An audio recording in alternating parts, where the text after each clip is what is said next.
પાવાગઢના ખાપરા ઝવેરી અને મા મહાકાળીનો અદ્ભુત પરચો.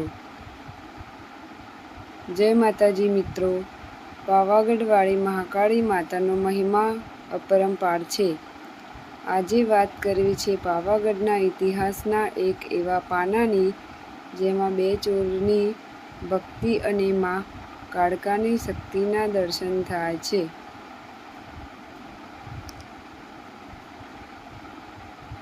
પાવાગઢ પર મોહમ્મદ બેગડાનું શાસન. વાત છે એ સમયની જ્યારે રાજા પતઈના પતન પછી પાવાગઢ પર મોહમ્મદ બેગડાનું રાજ આવ્યું. બેગડો ભારા માથાભારે રાજા ગણાતો, પણ એ સમયે પાવાગઢમાં ખાપરો અને ઝવેરી નામના બે બહારવટિયા ચોર રહેતા હતા. ભલે ધંધો ચોરીનો હતો, પણ નિયમ પાક્કો હતો. જે કાંઈ પણ ચોરી કરે તેનો ત્રીજો ભાગ શ્રદ્ધાથી મા મહાકાળી ચરણોમાં ધરતા.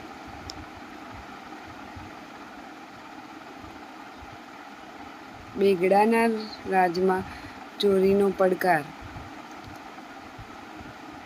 એકવાર ખાપરા ઝવેરીએ વિચાર્યું કે બેગડાના રાજમાં ચોરી કરવી છે. બંને માના મઢે ગયા અને રજા માંગી. મા મહાકાળીએ હસતા મુખે રજા આપી અને કહ્યું, જાઓ, હું તમારી સાથે છું. બંને ચોર બેગડાના મહેલમાં ઘૂસ્યા અને કિંમતી 4 રતન ચોર્યા. પણ રાજાને ખબર પડી કે આ કામ ખાપરા ઝવેરીનું છે એટલે જાણી જોઈને 1 રતન ત્યાં જ મૂકીને 3 રતન લઈને ઘરે આવ્યા.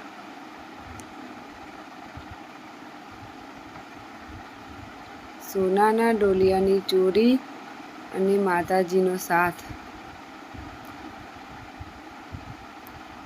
બીજે દિવસે રાજાએ ઢંઢેરો પીટાવ્યો કે ખાપરા ઝવેરીમાં તાકાત હોય તો મારા ઢોલિયાના સોનાના પાયા ચોરી બતાવે. આ ચેલેન્જ સ્વીકારીને બંને માતાજી પાસે ગયા. માએ કહ્યું, ચિંતા ન કરો, જો બેગડાને હાંફ ના ચઢાવી દઉં તો મારું નામ મહાકાળી નહીં.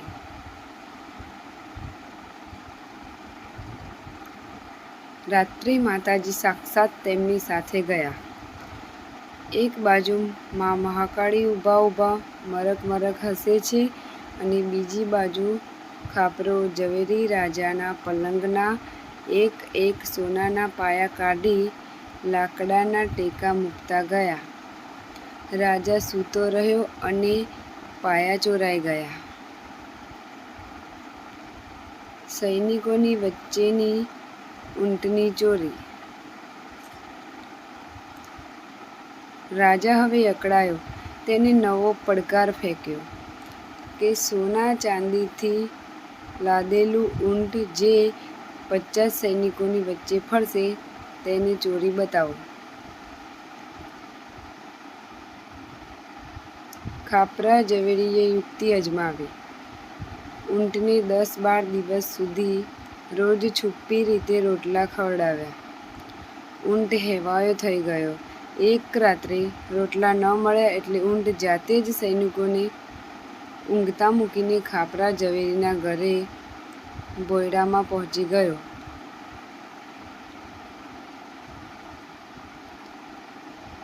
રાજાએ હાર માની અને સન્માન કર્યું. આખરે મોહમ્મદ બેગડાને સમજાયું કે આ કોઈ સામાન્ય ચોર નથી, તેમની ઉપર કોઈ દૈવી શક્તિ છે. રાજાએ ચોરી માફ કરી અને તેમને ઇનામ આપવા બોલાવ્યા. ત્યારે પણ મા મહાકાળીએ ખાપરા ઝવેરીને કહ્યું, રાજાને શરમાવે તેવા કપડાં પહેરીને વટથી જજો. જો તમારો વાળ પણ વાંકો થવા દઉં તો કલકત્તાથી ગુજરાતમાં આવવું નકામું પડે. બંને રાજ દરબારમાં ગયા અને રાજાએ તેમનું સન્માન કર્યું. આ છે મારી મહાકાળીનો પરચો. જો સાચા દિલથી યાદ કરો તો વનવગડામાં પણ માં ભેળી થાય છે. બોલો પાવાગઢવાળી માં મહાકાળી માતાની જય.